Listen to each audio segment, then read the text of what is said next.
Sa bagong napakagandang balita na ating nakalap, dumating na sa wakas sa ating bansa ang BRP Raha Sulaiman na pinakauna sa 6 na bagong offshore patrol vessels na in-order ng Pilipinas mula sa Hyundai Heavy Industries ng South Korea sa halagang nasa 30 billion pesos. Ayon sa mga impormasyon na inilabas, dumating ito sa bansa nitong Sabado lamang at sinalubong ito ng BRP Jose Rizal na isang Rizal-class frigate bilang parte ng pag-welcome sa bagong barko ng Philippine Navy na inaasahang i-deploy din sa West Philippine Sea. Nagagandahan talaga tayo sa porma ng barko na ito na kung saan nagkakahalaga lamang ng 5 billion pesos bawat isa, kaya sulit na sulit talaga ang pagbili dito ng Pilipinas at armado din ito ng isang 76mm naval gun bilang pangunahing armas ng barko at mga Aselsan Smash 30mm autocannon bilang pangalawang armas ng warship. At sa pagdating ng bagong asset na ito ng Philippine Navy, mas mapapaigting palalo ng bansa ang pagbabantay nito sa ating territorial waters, lalo na sa mga parte na kung saan talamak ang panghihimasok ng Chinese vessels at hindi na tayo basta-basta mabubuli ng China.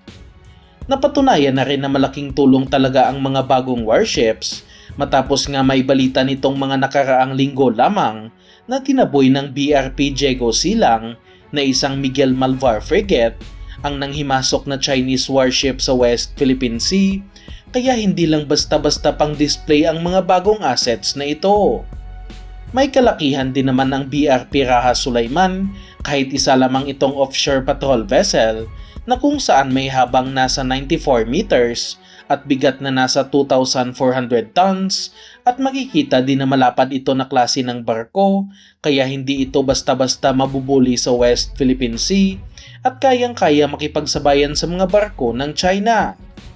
Hindi pa man kumpirmado, ngunit may mga sabi-sabi rin na kapag magkaroon ng budget ay magkakaroon ng upgrade ang mga Raha Sulaiman patrol vessels na kung saan lalagyan ito ng mga anti-ship at anti-air missiles na mas magpapalakas palalo sa capability ng naturang warship na may kakayahang magpalubog ng mga barko at mag-intercept ng mga aerial targets. Masaya din tayo na ang mga Raha Sulaiman class ang napili ng Philippine Navy sa kanilang offshore patrol vessel project dahil muntika na noon manalo ang offer ng Australia na mga offshore patrol 83 na mas maliit dahil may haba lamang ito na nasa 83 meters at hindi talaga ito malalagyan ng kahit anong klase ng missiles dahil na rin sa parang yate na disenyo ng vessel at hindi talaga mukhang warship kung tatanggalin ang naval gun nito. Kinansila ito dahil umabot sa 42 billion pesos ang presyo ng 6 na offshore patrol 83 kaya napili na lang ang mga Raha Sulaiman class na kung saan may halaga lamang ng nasa 30 billion pesos. Maliban sa mga missiles, nasa plano din na malagyan ito ng anti-submarine torpedoes dahil na rin may sonar na ang mga offshore patrol vessel kaya hindi talaga hanggang patrolya lamang ang magagawa nito kung sakaling makumpleto na ang armas ng mga warship. Hindi lang din mga warships ang patuloy na binibili sa ngayon ng Philippine Navy, kundi pati na rin mga anti-submarine helicopters matapos na pirmahan na ang kontrata para sa karagdagang nasa 6 na anti-submarine helicopters nitong Disyembre ng nakaraang taon lamang na kung saan nagkakahalaga ng nasa 42 billion pesos. Ilalagay ang nasa 2 helicopters na ito sa ating mga Miguel Malvar frigates, samantalang ang 2 pa